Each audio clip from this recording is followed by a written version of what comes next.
All right, what's going on, guys? Today I am talking with Neuro, and we're going to be talking about Twitch, his life story, how he got into gaming, all of those things. And so, Nero, tell us about yourself. I go by Neuro on Twitch. I've been streaming for about 6 years, and I was inspired to get into the live streaming business basically from my university career studying brain science, psychology, judgments, and decision making, and seeing a bunch of flaws in how humans think about stuff. We have a bunch of bias. We follow a bunch of heuristics that work as mental shortcuts that keep us alive in a hunter-gatherer society. But if you've noticed, it's 2019. We're pretty far beyond that. So updating our thinking is a really, really important thing. And I was actually inspired to get into poker off the back of my degree. I have a bachelor's in cognitive science because I realized that these biased human beings were putting their real money on the line to play a competitive game. And I was like, this seems too easy to pass up. So I went to Canada, established an account. And Wait, you went to Canada? Yeah, it's illegal to do online poker here. That's right. Okay, yeah. Yeah. Certain states have legalized it now, but this was about not quite 10 years ago, about 8 years ago. So how old were you at that time? 21. Okay.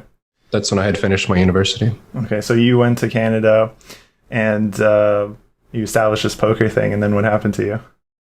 I got my ass kicked, actually, because I had this, like the young punk attitude of I'm gifted and talented. I've had good grades. I graduated early. How hard could it be? Poker is a very deep game. There's just a lot of math to it. There's a lot of knowledge that you have to gain. I got my ass kicked. I was floor tabling in an internet cafe it's just pennies and stuff, so I wasn't putting myself at point of ruin. But still, you would think that those low stakes are very easy to beat. But I was losing all the tables. I was thinking it was going to balance out, but it didn't. And I just went back to my hotel and I was like really crushed and sad. And I said, all right, I'm going to go to bed early. And the next morning I'm going to wake up and I'm just going to read the forums to learn how poker works. So I get up in the morning feeling kind of recharged and refreshed. And I get to 2+2 forums, which was the main forum at the time. And I didn't know what half the words meant. And I felt like a total idiot. But I went all the way for this path and I had no idea like the language that people use to describe initiative, position, player profiles, different hand archetype situations. I just didn't know any of that. So for me to think that I could be a winning player without even speaking the language, it's kind of like expecting you can be a successful politician in a country that speaks a different language. You just can't communicate with the people.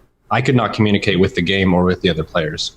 So that was a good smack in the face that I think was a wake-up call for me. So did you ever become like a successful poker player in the sense like you were able to make money from the game? Yes. Increased my bankroll by like 2 or 3 orders of magnitude or something. I had felt like through my poker training, I guess I should address that a little bit. There's a friend of mine, his name's Michael or Kukio, and we moved to Canada together. He was making pretty good bank with his job, and he believed in me doing this poker quest. He was actually one of the inspirations for doing it.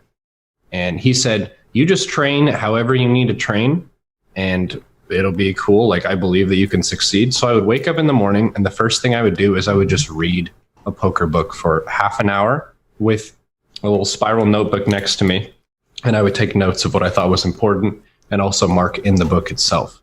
After I had read and then eaten and had coffee, I would put in some hands and I would mark the hands that I thought were confusing or tough or whatever. And then at the end of the session, I would review those hands. Beyond that, I would do some research. So I got to have a very pure training regimen for learning poker. And I got to make a lot of progress moving up the stakes. The general wisdom for moving up in stakes in poker is you should only ever sit at a given time with about 1/20th of your full bankroll.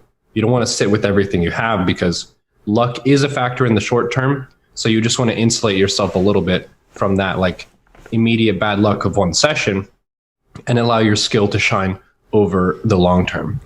Yeah, so I think, you learned all the things you needed to know, which is like you never want to play full-handed and you only want to bet on the hands basically that are high probability hands. And even if you do have an edge, you really shouldn't obviously go ham. because there's a little bit of random luck to it. Yeah, you well. shouldn't make it super obvious as well. The thing that really stood out from learning poker as opposed to learning sports was a lot of the books that you get for poker are just about tilt. You get an entire book called Tiltless, or Mental Game of Poker. Yeah. And in this book, there's nothing about how to play your hands correctly. It's only about how you respond to the outcomes, the emotions you feel, why you feel those emotions, how they affect your play and your results, and how you should inject some logic to think about that differently. Hmm. And that, I think, was a really big factor in building what my stream is like now, which is very mindfulness oriented, where I try to point out, like, losing to that cannon rush, that pissed me off. I'm not going to lie. I'm not going to beat around the bush. I'm going to articulate what I should have done better. If I was distracted, I'll point out, like, I was distracted, so I'm going to forgive myself for that. It's that kind of process of not just playing the game, but understanding how the game affects you and how you can respond to those effects. I just think it's really interesting that you kind of went from being a teenager to being, going to school, finishing, and then that's the thing that you went for, right? Like a normal 21-year-old is not like, you know what I'm going to do? I'm going to go to Canada and play some poker. I am not getting a job. Fuck that. So I think that's really interesting. And so if we could just backtrack a little bit, obviously your handle is Neuro. What's your real name? Austin, right? And where did you go to school and grow up and all of those things? I've spent the majority of my life in the Dallas-Fort Worth area. Mm-hmm. I was born in Washington State, so I was about 6 or 7 when we moved to Texas, and I chose not to take the accent. It sounded kind of silly and less educated to me. Now I do it all the time on stream because I think it's really funny. But yeah, I don't have a Southern Texas accent unless I choose to employ it or whatever. But yeah, Dallas-Fort Worth area. I went to University of North Texas for 2 years, and that was through the Texas Academy of Math and Science program. Mm-hmm. That's 200 selected students in the whole state of Texas, and they go to university at 16 instead of 18, which is the normal age. Right. Okay. And then so basically you were in like a higher program. There's states call it different things than that, but so like in Florida, you had like AP programs, or you could actually completely finish half a year, or I'm sorry, 2 years of college in high school. There's also something called IB programs here. So something, I guess, along the lines of that to relate it to people that may not know what that is. So then did you go to school at 16? Yeah, okay. I was fully enrolled at UNT. It was about 16 hours to 18 hours a semester. And then we're at a dorm on campus. So what you're saying is I'm smart. I'm a real smart person. I'm going to just say it for you. Yes. GT is the classification that was bestowed upon me. Yes. Okay. Yeah. So then that makes sense. So you got out and you're like, I'm smart. I can make money gambling. There's no way I can't. And then you went through all kind of your life lessons. That's an interesting story, Neuro. Yeah, it was a very sobering experience doing the poker stuff. That sobering aspect, I think, helped me approach StarCraft because I had kind of got that punk attitude out of the way before I was live. So people see Neuro as like this really zen, chill, like he's mindful and stuff. I kind of wish people could have seen me when I was playing like Han and poker back in the day. I was a salty boy with the rest of them. Yeah. And so that experience kind of mellowed you out a little bit and made you see, like, I'm not the smartest person in the room and I always have something basically to learn, Giftedness is like a factor on learning. I think that's the hang up people have. It's not intellect, it's cognitive firepower. So if you have a person in front of a problem, if their giftedness is greater than, they're going to approach that problem and learn through it a little bit faster. But for something like a sport or trading or poker or a PhD, it just takes so much time that maybe you're cutting off a couple months if you're gifted, but it's still a ton of work. So focusing on the giftedness, I feel like is a big waste of time for a lot of people. They kind of get lost in that like measuring contest of how smart are you? What's your IQ score, Mirror? Yeah, so like the thing is like obviously too, like I've been tested on IQ tests, and when I was like younger, I thought I was the shit, And really what I learned through all of my life is like, intelligence is relative to the task. If I went to work in a construction field, I would be completely lost. It doesn't matter how smart I am, you know? So I think that's an important lesson. And so the same age as me, you're 29, right? 29, yeah. Yeah, we're almost 30, bro. Which is kind of just insane. All right, so when did you start going on Twitch? When you were 24, 25? Yeah, around that age. The inspiration was we moved to Texas because my friend Michael got a big promotion for his job, and I was using those VPNs anyway, so it didn't matter to me. And I just clicked into Master League in Starcraft 2. I had been kind of leveling up my skill in Starcraft. Let's back up just a little bit. When did you start playing Starcraft? Wings of Liberty. Okay. I was a bronze level Protoss. And what was your age when you started? 22. Okay. And now, so at the age of 24, 2 years, you're in Masters League? Okay. And for those of you guys that don't know anything about this, basically in StarCraft, you go through different tiers, and I'll let Neuro explain the percentile of people in each category, such as bronze. Like, so it will actually tell you the population that reaches these specific achievements. Yeah, there are quite a few leagues that goes. They've changed the percentages too, but the top two have stayed pretty much the same.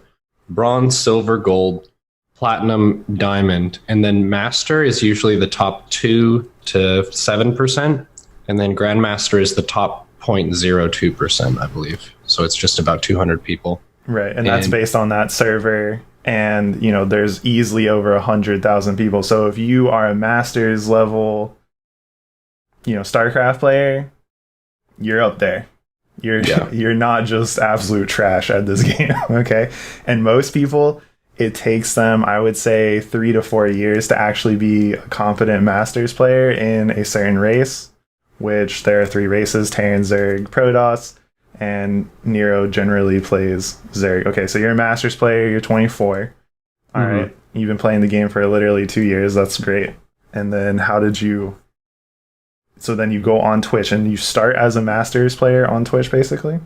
Yeah, like a fresh Masters player. And I think at that point, Masters League was a little bit wider than it is now. I think it was about 7%. So that would be the equivalent of like a high diamond player now. Yeah. And I pitched it to my friend. Again, he believed in me with the poker stuff, and I demonstrated success there. And I was like, what do you think about a Master to GM Twitch stream idea? So was your friend giving you money to play poker? Is that what he was doing? Well, he just rolled me the initial $200. Oh, so he gave me $200 for the online account, and then I built it up from there. Okay, very cool. That's a good fucking friend. All right. Yeah. All right. So then you go to him again. You say, "Yo, I got this grand idea," and he says, "What?" He was like, "Well, I have seen Idra, so I can tell these people need help." I think you have a good chance. Okay. And so you do a bronze to GM series on YouTube? No, a master to GM. Like it's a road to GM climb, because I'd never been GM before, so I'm not demonstrating to the community how to get better at StarCraft. I am master, but I'm low master, so I can't explain what GM play is like because I've never been there. Right. And then and this is the time when you were, and I'll probably add a couple of clips. This is the time where you were in your bedroom, and you didn't have this. You were like baby face. Yeah, I was clean shaven. Yeah. I may shave it again. I'm kind of thinking about doing that for my 30th. I don't know if that would be a good idea. I think it's a good idea. Definitely, obviously, on men makes you look younger. Obviously, that's the point. But what I'm saying is like I remember watching you on some of your older clips get GM, and like you would just go ballistic. So that was entertaining to watch. And then I would say that was one of the most satisfying moments of my life. Yeah, you could see in your face, like you were just like, fuck yeah. Like cue up America. America, fuck yeah. Coming again to save the motherfucking day. So it's just, yeah, so I watched that. That's awesome. very few people even back then, because a lot of people, you know, with their saltiness nowadays, they're like, back in the day it was easier to be GM. It was like, no, it's always been difficult to get there. Yeah, there was one difference in previous expansions to now, which is if you ever got GM in the season, all you had to do was remain active and you wouldn't lose your spot because it was just based on inactivity. Whereas now, every single day, if your MMR is low enough, they just kick you out. Right, yeah. It's a cleansing, pretty much. They've gone with the cult-like mentality. If you're not part of it.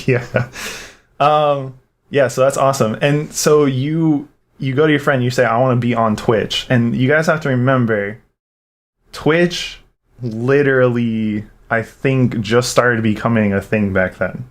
It wasn't as popular as it is nowadays, I would say. It was called Jason TV before. Justin TV. Or Justin TV, sorry. Yeah. Justin TV at the time. So you're talking about there's not a lot of users. People probably, even to this day, think Twitch is a dumb idea. Your friend could have just been like, no, that's completely dumb. But he says, yeah, do that. So does he set you up with equipment, or what does he do? Well, I already had a pretty decent computer. Like Starcraft is not one of the most intensive games to run. So if you're playing that at like medium to low graphics, you can get a stream going. And the thing that I think surprised me when I've been going to TwitchCon lately and talking with other streamers about their origin is a lot of people, they want to get on Twitch with the notion of trying to make money, which is really bad, I think, as an objective, because that one is relative to growth, to people choosing to follow and subscribe. But why would they do that? You have to give them some content. You have to give them something tangible where they feel like they're benefiting from the experience. Because if you want to make it a business, you need to have a product. If you just have an empty store, it's just like a vacant building that is available for lease. Right. And someone's streaming, they're expecting to get money when it's just an empty store. So what I was trying to do was just stream my road to GM, because that's a really epic journey. And people like to see someone taking a shot at that because it takes a lot of hard work. It takes a lot of study and analysis and review and reflection and refinement of your builds. It gives people a rich understanding of the game. The gameplay is fast and exciting to watch. So that was my focus, is I wanted to get GM on Twitch. I wasn't saying I want to make $20,000 on Twitch. I didn't even have any sense of numbers of that because it was just me and Nightbot at the time. Yeah, exactly. And Nightbot is not a real person, guys. Just to let you know. Okay, so it's just a robot. So you start your channel at 24. How long does it take you? So from Masters to GM, like what was that like time span? I think it was about a year. So you were streaming on Twitch every day for a year? Pretty much every day. Okay. Yeah. All right. And then also too, let's sidebar this just for a second. Are you making YouTube videos at this time? Because you also have like a YouTube channel. And what are you doing with that? So kind of how are you doing this? So you're, and I'm doing this, and the reason I'm asking you this stuff is because what you just said, a lot of people, and this is like the main point of this podcast, get into Twitch thinking they're going to make money. And actually, I want to talk to people who have been doing this shit for 5, 6, 10 years, even some of them, to let you guys know like what it takes. And so that's why I'm kind of going down this alleyway. So you're doing your GM thing, and then on the side you're doing YouTube, which is a great way, you know, if you guys are new to Twitch, to drive people to your Twitch channel. Neuro has an excellent kind of way of doing it. He does more like a philosophical / entertaining YouTube channel. So are you making these videos at the same time, right? Yeah, the fun term that I've coined is edutainment. It's education and entertainment at the same time. But yeah, the basic format, because I can kind of articulate the platforms that I use and what they do for me. So, but I just want to focus on just back at that time when. Oh, okay. So like what you were doing, and then we can kind of, as we go through the years, you can. Back at that time, it was pretty much exclusively streaming. I did have a few silly videos that I would do if I would go visit my family. We would go out in the forest, and I would say, "Mom, hold the camera," and I would read from Sun Tzu Art of War and jump around in the woods. You can see Neuro Ronin Rogue Raconteur is the first Neuro video that was recorded as like a live thing. This stuff doesn't make money. YouTube still for me now is kind of like coffee money because I have a lot of music in my content and that gets monetized by the artist. So YouTube for me is like a library of resources for people to pull from if they want to learn or if they want to see something right then. But the Twitch is where the business is done. Right. But you're still directing people back to Twitch from your YouTube channel. Right. Mm-hmm. Okay. Yeah. So it was just silly stuff at that time, but your main focus was getting to GM, passing that barrage, and so people could watch your journey as you do it. And were you as tactful as you were back then as you are now? Okay, because in my opinion, you play Starcraft at an extremely high level and you're able to comment, and that is extremely difficult. I don't think people understand how difficult that is. Or were you just playing and people are just watching you like freak out whether you won or lost?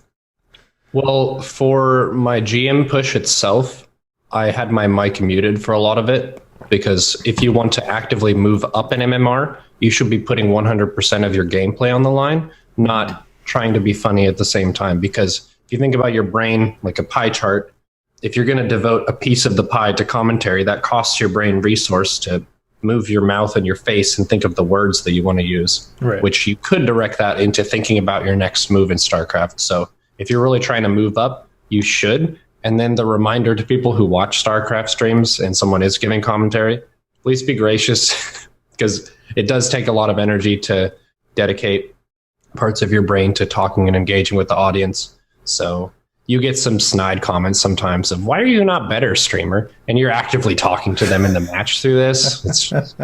It's silly. Yeah. Okay. So you achieved that. And did you find that when you hit that, did your stream, like, did you get more viewers after that for doing it for a year? Or were you still just kind of lone wolfing it with Nightbot? No, I think the GM promotion and the Twitch partner thing kind of happened fairly soon. I think it was a GM promotion in around August of a year. And then the next February or so was when I first got Twitch partner. And back then, I think it was 125 average concurrent viewers to get Twitch partner, and I applied 7 times for Twitch partner, and I was rejected 6 times. So I've talked with some affiliates and people trying to get partner, and they get sad because they applied and got rejected. Keep trying. Don't give up after one attempt and then someone says no. Yeah, I got Twitch partner pretty much the first shot, so I didn't have to really do anything. I'm lucky in that sense because I do hear horror stories about that. And Twitch partnership, all that means is like you can now make money and then Twitch will come along and say half of that is mine. So, hooray! All right. Now let's kind of fast forward. So you do that. Are you playing at any tournaments at this time for StarCraft? Whenever there's a challenger qualifier, I play in that. And then if there's like a DreamHack that's nearby, I'll go and make an appearance at that. Those for me are for fun. If I really wanted to take a shot at Challenger League, I would need to do lights out practice where I take a week off stream or 2 weeks off stream.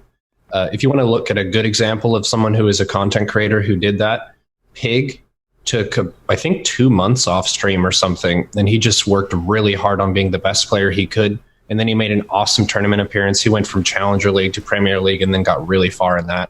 So that was a really good case of someone who can do either one. But if you really want to be successful, you have to eliminate distractions. And streaming is a really big distraction from you playing the game your best. Because at the end of a match, sometimes you'll have audience people who have questions about certain parts of the match. But for you as a competitor, oftentimes you need to be focusing on something else, oftentimes something that's more subtle, more nuanced, that maybe for them isn't going to apply to their games because they're over in Silver League and you're trying to get WCS Challenger. Right, which is, for those of you guys that don't know, is highly competitive. You're talking about some of the best of the best of the best in the world, that you're going to challenge. Or even in your local area, there's always like that one rogue kid that's like I was born in darkness. And you're like, what? And he was like, I was born in darkness. And he was like, this is all I do. Okay, so you always have that too. All right, and then, so your channel has grown, obviously, in the last, I don't know, 5 years, 6 years. So what did you do that you think was different than anyone else, or not anyone else, but just helped you grow as a streamer? Because a lot of people that, like we were just talking about, come into Twitch, they're like, I'm gonna make it, and they just turn on their video game and they're just sitting there playing a video game. And oftentimes if you read on like Reddit forums and you read on other different like aspects, people are like, why does anyone watch this? This is like, why would anyone do this? There was even a report that came out recently that was like, most people turn into Twitch to go to sleep, which I thought was kind of cute in some ways. It's like, that's cute. They're falling asleep to your voice, but it's also, someone could take that the wrong way and be like, am I that boring? Like, so how did you do it?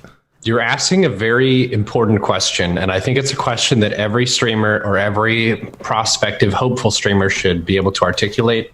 This might sound cocky or something, but you should know the key edges of your channel. Why would someone watch you if there are 20 other Starcraft streams that are alive, or that are live at the same moment?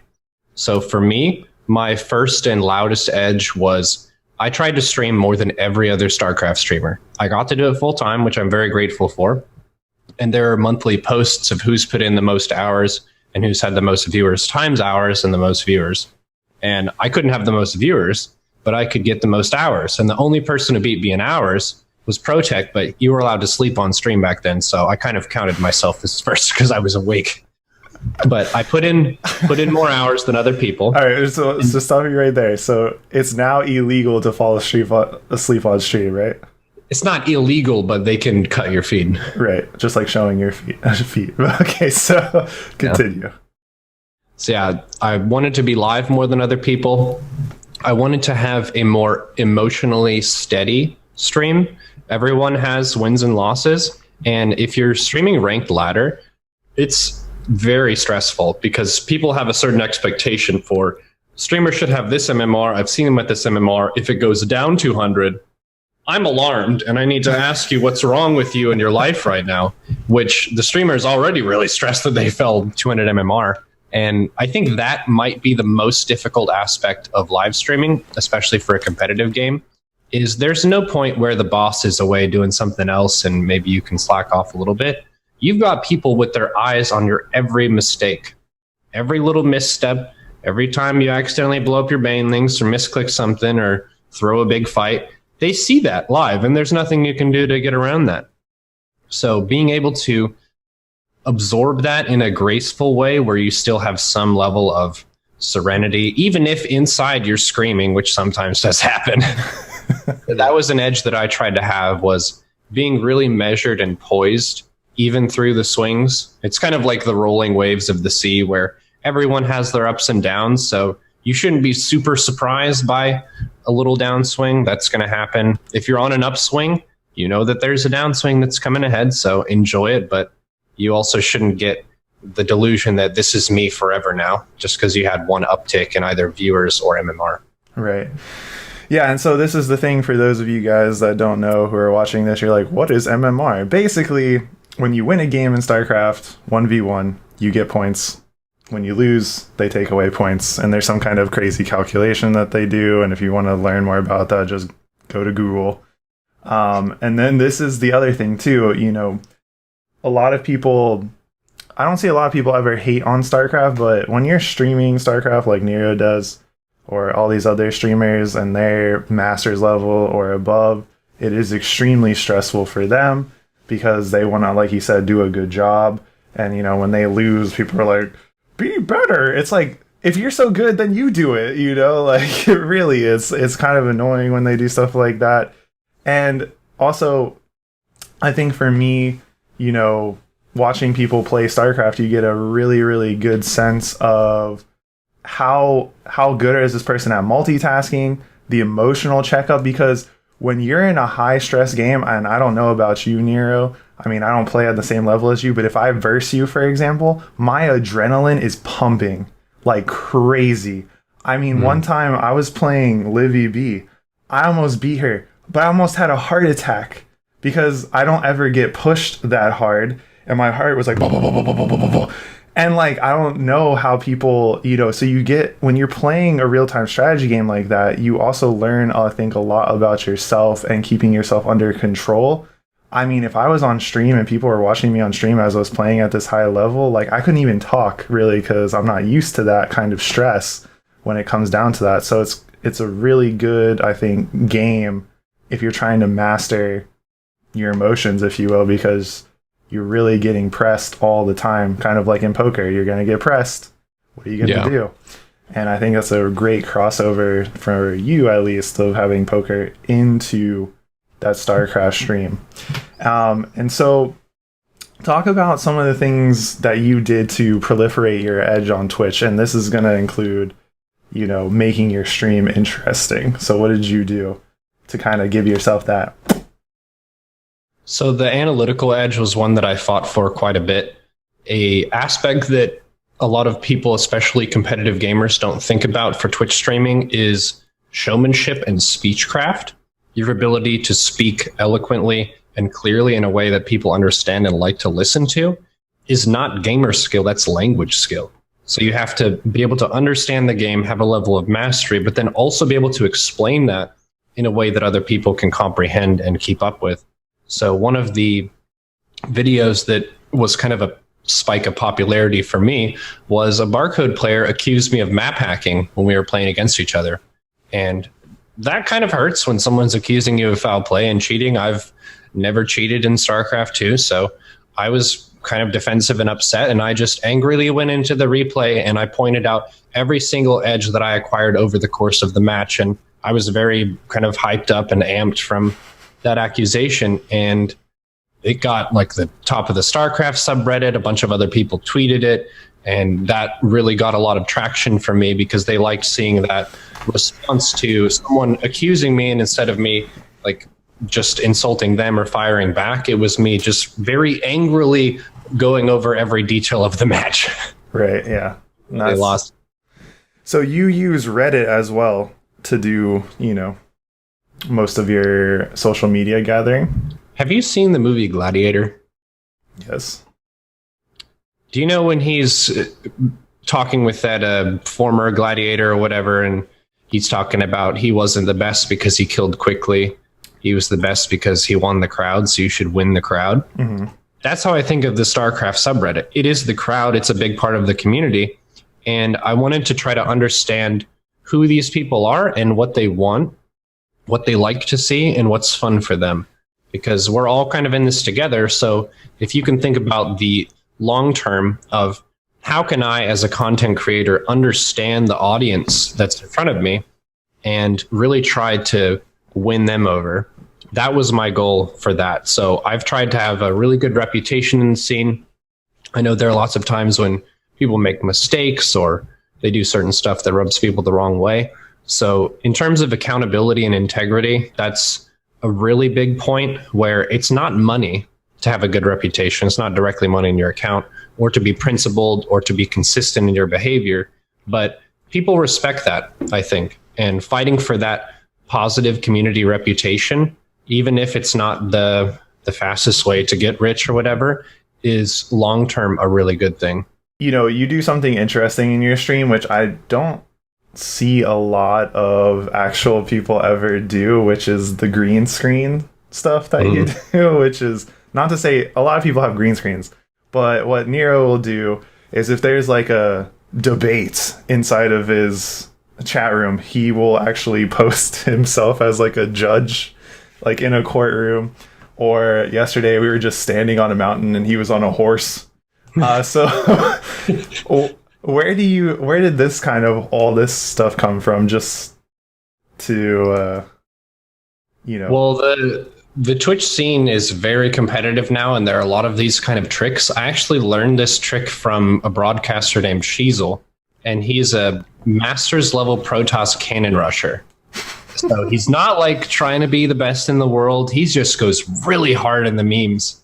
And he would do that kind of thing where he's green screening himself in all these different places and stuff. And I DM'd the guy on Twitter and I was like, would you coach me in your ways of doing this? I'll pay you whatever like you think would be a fair rate for that. So I paid him for his time and he showed me how to do it. Awesome. So I think really important part of not falling behind in this like really competitive Twitch market is seeing what the other streamers are doing well and how you can take that skill set and then turn it into something that's uniquely your own. So I didn't just copy the scenes that he used, right, that he did it. I saw it as a method for adding some pizzazz to your channel. And I tried to add a bunch of scenes that represented me well that I could meme about with. Yeah, and I think it works so well. It's so funny. It really is. Although sometimes I'll admit I do get lost of like if you would just because if you're new to Neuro stream, you just walk into that, you're like, what is going on? So there's usually context for everything. I mean, I've been in Neuro's chat for like 2 years now. Like last night I walk in, he's just on a horse and I was like, why are we on a horse? And it was like in honor of the moderators. I was like, okay, whatever floats your boat. You know. And yeah, so I think that's a great thing to point out because again, it's giving you as a Twitch streamer that edge, something that people remember and then they come back to the stream because it's not just about again turning on your console, turning on your thing. And you're just sitting there playing video games because you really do have to recapture that audience. So the other thing I wanted to ask you about was, so what social media platforms do you use as a streamer to get your content out there overall? This is an area that I could improve on some, but I do understand the basic format of it. So Twitch is the primary. That's how I've built my business, and that's where the vast majority of my revenue comes in. So live streaming is where you're going to see me kind of at my best in terms of how I've developed my skill set. YouTube is the next biggest one for me, where I have a lot of videos. We have daily uploads. Cobra X has come on as video editor, and he highlights stuff from every single broadcast I do. On my stream deck, I have a mark button so I can mark different things, and he goes and he chops those and makes them into Twitch highlights, which I can then export to YouTube. I also do make some live action YouTube videos and stuff still. And also I've held some classes and things like this, coaching sessions. So basically, if you want to get some concentrated and condensed and clear set of information, the YouTube channel will be a place to go for that. If you want the answer to a question that 10,000 other people have asked, that's a good place to go. It doesn't make a ton of money for me. YouTube is kind of like coffee and dinner money or something, whereas Twitch is like how you make your living. And then Twitter is how you communicate with the broader Twitch community and the Starcraft community.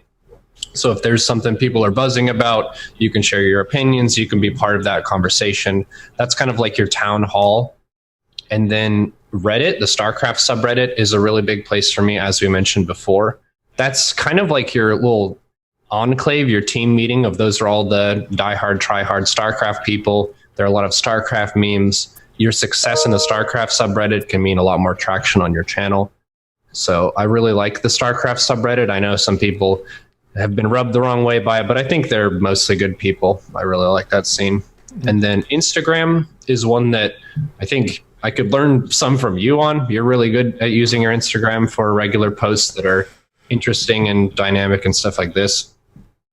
This one I think is an aesthetic platform for me right now, where you can see kind of me in the wild doing different stuff, different updates of things. But that one basically makes no money. I think the only way you can make money with Instagram is if you get really high metrics and then you get sponsored by people who want to sponsor Instagram pages. Yeah, another way is like you can pay people to be on their Instagram. So like you could find someone that has like 1 million viewers and it's relatively cheap to like market yourself and what you do. Instagram, of course, just like every social media platform, is not necessarily set up for the individual of what they're doing. So, you know, Instagram for me is my worst platform because it's like I'm not lifestyle marketing, so I'm not like, look at my money, look at this, look at that. I'm also not like a shredded man that's like, look at my abs and my titties, like, so I can't. Wow. Yeah, it's not something that I can really leverage as something. I just post there because I'm like, I might as well have like the trifecta, Facebook, Instagram, Twitter. So I was just trying to get a sense of like what you use, because you're not always going to be able to hit every single platform in a neat way, because it's just not going to work, Yeah, and an angle that I've been working on over the past year that has been really fun is expanding the Discord and making that an active and interesting place for people to hang out in, because that's a good place to talk with me and other people who are like-minded when the stream isn't live and things like this. It kind of replaced what we used to use forums for. Yes, very much. We have a bunch of different channels. We have a philosophy, a politics, a memes, a cute animals channel, like a bunch of different stuff where people can speak to each other and share and stuff like that. And that's one of the things that I think is the most rewarding of being a long-term content creator and influencer, is you develop this community and then you can see that friends are made within this community, genuine connections. People enjoy conversation with each other and hanging out. That's really rewarding. So yeah, I think Discord is great. Your community is great. You have a lot of active people, like so many active people. It's insane. You just started doing your WoW Classic thing. That I think has gone really well. It's been super fun. So to give a quick rundown of that, we have the 60 Warrior. That's where we do the progression content. Brawn half a ton, Mist Runner, a Torn Warrior. So we do the raids and stuff with that guy. And then we also have a cult building server that's really fun, where we're trying to think about the dankest, best possible religion and how to pitch it to people in a way that works. And that's kind of an exercise at understanding, like, what would be marketable for a good religion. Yesterday, we were talking about some people have churches that they go to, and they have a really good espresso machine, and it's free. So Sunday morning, do I want to go to church? They have really good coffee? Yeah, I'll go. Perks are a real factor for joining a religion. Like, you want to think about, how do I benefit from this? Why would I join this particular organization that's tax exempt? Yes, there's always something I think interesting in Neuro's chat in Discord. The next thing I want to talk about too is like, when did you start doing education for like teaching people to play Starcraft? Has that always been a part of what you do, or is that just something recently new?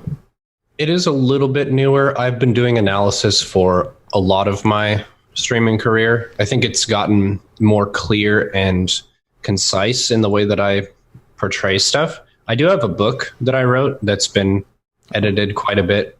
That's actually going to be cheaper now. I'm doing a rework of my Patreon page, because it used to be the book and then coaching oriented, and I'm going to make it podcast oriented, where people can suggest different topics and then vote on topics and things like this, so they can be a part of that conversation. But the class series has been a really important part of my content that helped my channel grow a lot last year.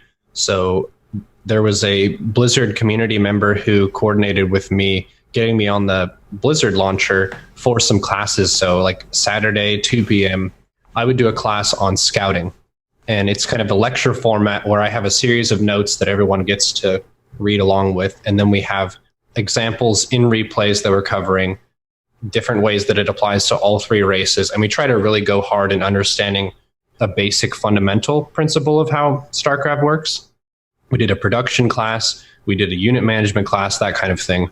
So a lot of other gamers, I think, in this scene haven't had a higher education. Many people go from high school into pro gaming and then into streaming. I went from high school into university, into poker, into StarCraft. So I didn't have that like pro gamer ramp up into a streamer transition as some of the others did. So that's a way for me to use with the edges that I have and the experience that I have with so many university courses, is you make a university class out of StarCraft teaching. Yeah, and that's the important thing. That's how hard this game is, ladies and gentlemen. It's not just like a game where you're just like, I shoot someone. Okay, it's not like that at all. Yeah, so I think that's a really good thing. There's not actually a lot of StarCraft streamers that teach. So I think that's a really good edge for you, and it's a way to make obviously slightly extra monies for eating and living and doing whatever it is the Nero does outside of streaming. Mhm. So, and do you have any words of wisdom? So if people want to get involved in Twitch, it should be based on love, like you love the process of going live and talking with people. And the thing that's helped me a lot through the swings of growth and then some little downturns of viewership is to appreciate the individuals who choose to watch your channel. There are so many good TV shows to watch. There are so many good movies to watch. There are so many games that people could play. So for someone to watch your Twitch stream when you're live is a very big and important choice that you should have a lot of respect for.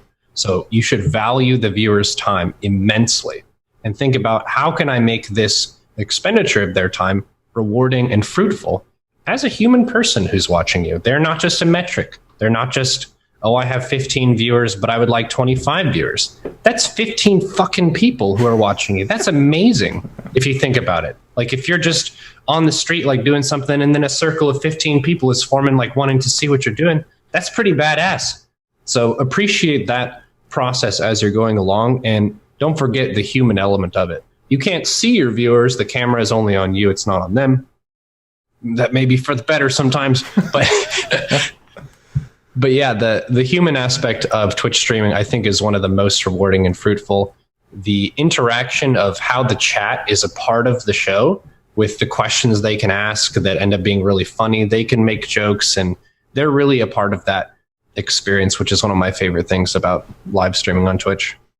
Yeah, and you do also, I think what's most inspiring, if you want to call it, right, or the coolest thing I think about what you do is you have all these different aspects, and it's not just about playing games in front of people.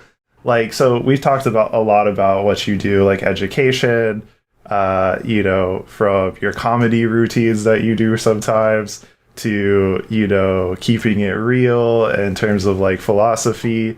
But you also like have a show where you bring on different people to talk about politics, to talk about philosophy. What was kind of the inspiration for all of that, just to take care of your viewers as a whole? Because that's something really unique. You don't ever find that. Well, one of the main things that people yearn for in life, I think, is really rich and informative conversation where you talk with someone who is smart and they know some stuff. And by listening to them, you're just gaining a whole bunch of informational value. And that's really fun and exciting for people. And my audience, I think especially, is very knowledge seeking. So to have someone on who has studied something very different from me and they can be an expert and I can be a host, it makes the stream like really enjoyable and valuable to watch. I've heard from a lot of people, they feel like in their day-to-day life, it's very rare that they can speak with someone who they feel like is really fun to talk to, who's very smart and has a lot that they can learn.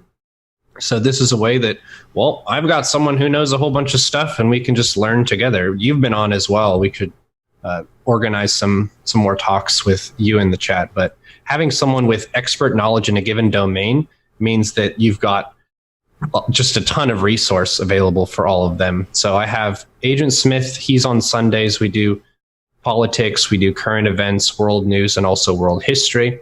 Eche Fatum has helped us articulate some of the ancient philosophers and what they're about and talk about the principles of philosophy.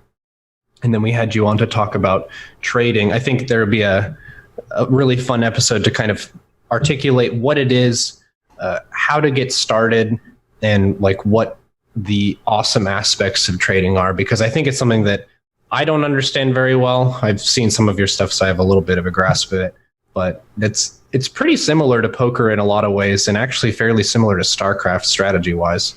Yep. So some of the, like, this is what I was telling you before, some of the best traders I know are Starcraft players. So kind of goes hand in hand. Well, Nero, I really appreciate all your time. And for those of you that, are trying to become Twitch partners or be a part of Twitch or start your own service, this is a really good episode for you to listen to over and over and over again, because what you're going to see as I bring more people on, and even with Nero, they are not just streaming. That's the thing that people like forget. It's not just about streaming. It's about all the content and making it interesting for the people that are supporting you, repping you, and come visit your stream. And I appreciate it, Nero. Thanks for all your insight, bud. You've been massive for the support of my channel. I'm very grateful for that. And really fun talk to you as well. What's going on, guys? Thank you for watching this video. If you want to watch more videos like this, click somewhere around here and click for the next video. If you like this content, please click subscribe or give it a thumbs up or both. Or don't. I honestly don't care because guess what? I'm going to make the videos anyways. Peace.